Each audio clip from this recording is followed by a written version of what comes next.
Yêu là vui, yêu là ta mang đến nhau nụ cười.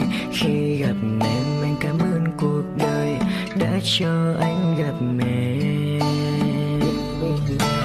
Bên cạnh em anh cười vui như chiếc con ngày nào. Có được em anh vẫn luôn tự hào. Papi papi papi papi pi.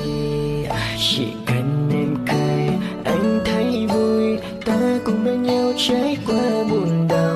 Không sầu lo chẳng giận nhau. Ta là một đôi như thế.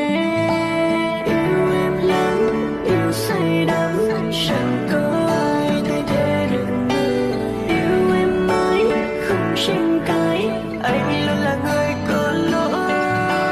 Yêu em lắm, yêu say đắm, đi cùng em đến hết đời này.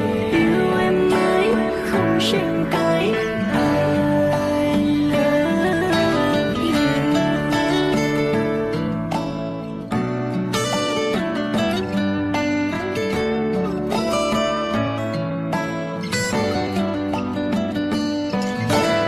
Yêu là vui, yêu là ta mang đến nhau nụ cười.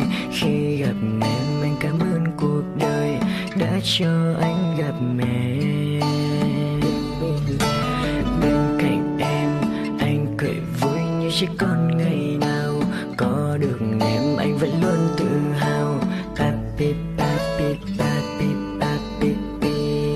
Chỉ cần em cười anh thấy vui. Ta cùng bên nhau trải qua buồn đau. Không sầu lo chẳng giận nhau. Ta là một đôi như thế.